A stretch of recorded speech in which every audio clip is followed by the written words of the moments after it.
How to ferment any chili at home. First of all, select your chili. In this case, I use long red Cayenne chilies. Get a chopping board. Get a sharp knife. In this case, I used a global cleaver. It's my sharpest knife. Start by chopping the ends off all your chilies.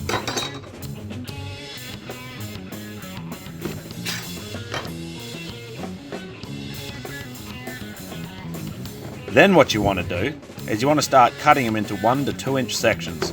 Now the size isn't that important because they're all going to be ending up in a blender by the end of this. And then start cutting them in half. Get rid of the lighters.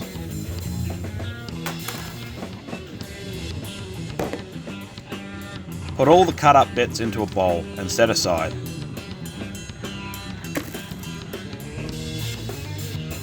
Make sure they get into the bowl.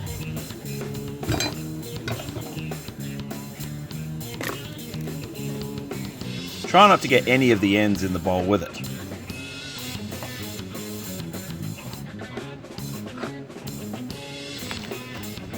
Now I probably should say that if you're very sensitive to chili, you might want to wear some gloves. I don't really care, so I don't use gloves. I just wash my hands thoroughly before and afterwards.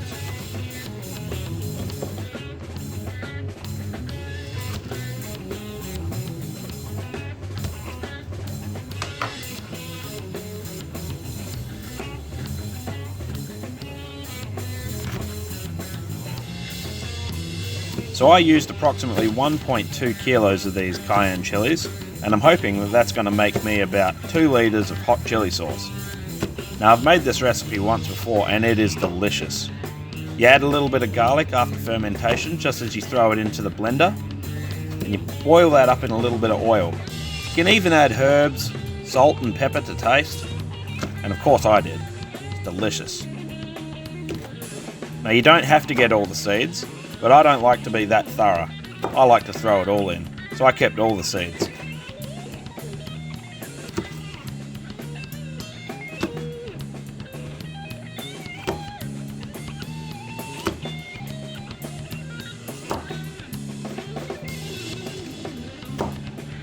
And of course, make sure you don't bloody cut yourself.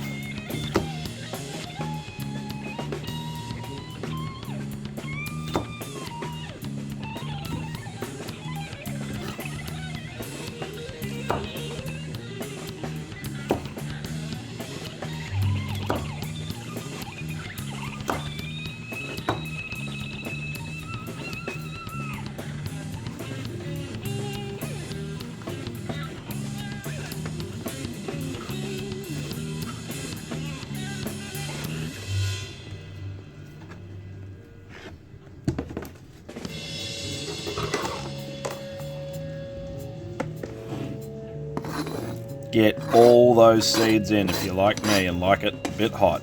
Now, Cayenne chilies are pretty mild. Get 1200 ml of warm water. Put it into a jar or a container or a bowl, whatever you want to use. The solution I use is 1200 milliliters of water to about 50 to 51 grams of salt. I use your typical Woolworths brand Himalayan pink salt. Now if you don't have a scale, just kind of try and use this pitcher for measurement. If that works, reset your scale to 0 and start pouring your salt in. Should say that you can use whatever salt you want. I just got the regular salt that I use for everything. Tried to find some kosher salt yesterday at the market, but I couldn't find any. So nearly there. You want 51 grams. That's it. Now, put your salt into the jar. And this is your brine solution.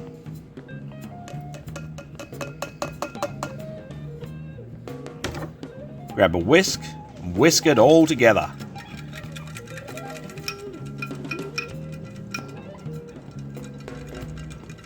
Yes.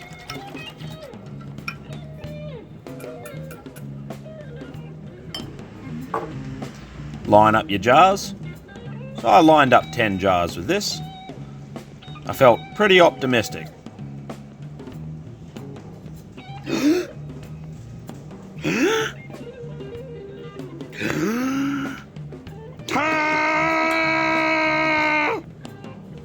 Get rid of any unwelcome jars.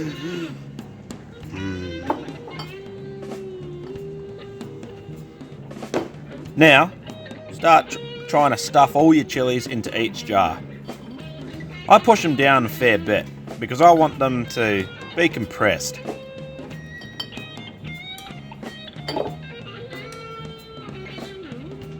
Let's just fill them all up.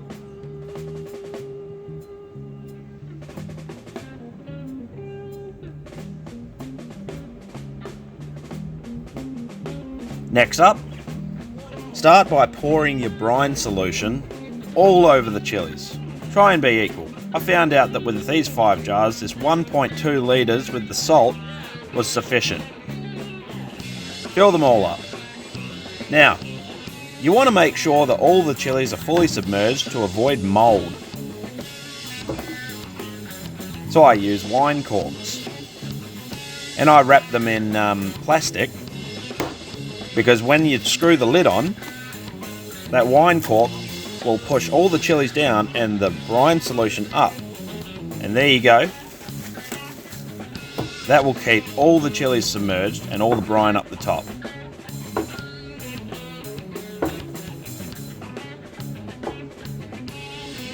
Now when you're screwing your cap on, make sure that you don't screw it up tight. You screw it up, but you crack it just a little bit. Now you can use whatever you want to fully submerge these chilies, but in this case I just used what I had on standby, which was a couple of wine corks and some cling wrap. So tighten it up and then crack it just ever so gently to allow the airflow out, because you do not want to be creating a bomb while you're fermenting your chilies. So as you can see, all the chilies are fully submerged. Now just come back in a week or two and they'll be all good. Cheers!